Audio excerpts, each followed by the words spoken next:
लक्ष्मणगढ़ उपखंड मुख्यालय पर इन दिनों भू माफियाओं ने इस तरीके से गदर फैला रखी है कि दिन हो या रात 24 घंटे लगातार ट्रैक्टर पे ट्रैक्टर भरे घूम रहे हैं, जिसके चलते कस्बेवासी भय से व्याप्त हैं, क्योंकि ट्रैक्टर चलाने वाले की स्पीड इतनी ज़्यादा है कि जिसका कोई जवाब ही नहीं। मिट्टी और पत्थर व कचरा डाल करके भूमि का रूपांतरण किया जा रहा है। जल भराव क्षेत्र, निकासी मार्ग कस्बे के सभी बंद कर दिए गए हैं और मिट्टी का उठाव इस तरीके से चल रहा है कि मात्र 3 फुट की मिट्टी को ही खुदाई के आदेश हैं सरकार के द्वारा।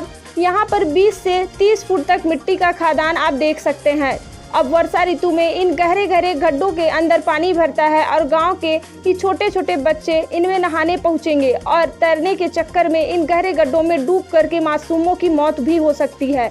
जो जिसका जिम्मेदार कौन होगा ये पता भी नहीं है। क्षेत्र के अंदर इन भू माफियाओं ने कस्बे से पक्की सिंचाई विभाग के द्वारा बनी मोरिया नहरों को भी लुप्त कर दिया है। पर सच यह है कि बगैर प्रशासन की मिलीभगत के भू माफिया इस तरह जल भराव क्षेत्र, जल निकासी मार्गों पर कब्जा नहीं कर सकते।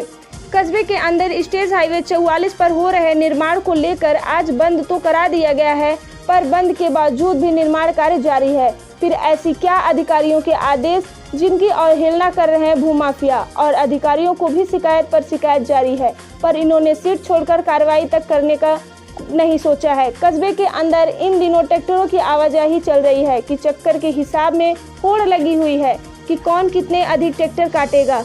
ऐसे में फुल रेस में कस्बे के बीच बीच धड़ल्ले से दिन और रात पुलिस थाने के आगे, वन विभाग के आगे अपने ट्रैक्टरों को निकाल रहे हैं और प्रशासन बिल्कुल कुंभकर्ण की नींद ले रहा है। इन ट्रैक्टरों को बनाया गया है कृषि कार्य के लिए, लेकिन इसका कोई भी उपयोग नहीं हो रहा है। व्यापार आखिर परमिशन किसकी?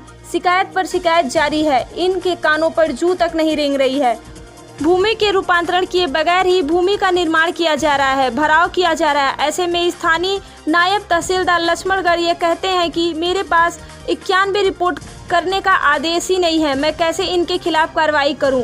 इनके पास जब रजिस्ट्री करने का आदेश है तो अवैध काम रुकवाने के आदेश इनके पास क्यों नहीं है? पर सार्वजनिक निर्माण विभाग, सिंचाई विभाग न तो कम से कम तहसीलदार कार्यालय लक्ष्मणगढ़ में अपने आदेश की प्रति देख रखी है कि भूमि हमारी है, इस पर निर्माण को रुकवाया जाए, फिर भी चुप्पी साधे सब बैठे हुए हैं। नायब तहसीलदार लगता है कि इन भूमि माफियाओं के आगे अब अपना ही बौनापन महसूस कर रहे हैं।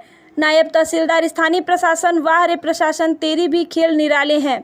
पर अगर कस्बे के अंदर भू माफियाओं ने कहीं किसी प्रकार की कोई दंगा फसाद किए और दंगे फसाद में किसी की भी अगर जान जाती है तो इसका जिम्मेदार स्थानीय प्रशासन खुद ही होगा। और वहीं इन अवैध खनन पर अंकुश नहीं लगाया गया तो अवैध खनन के चलते ट्रैक्टरों के द्वारा, अवैध खननकर्ताओं के द्वारा किसी बच्चे या किसी आवागमन करने वाले राहगीर की अगर हो सकती है तो मौत भी हो सकती है।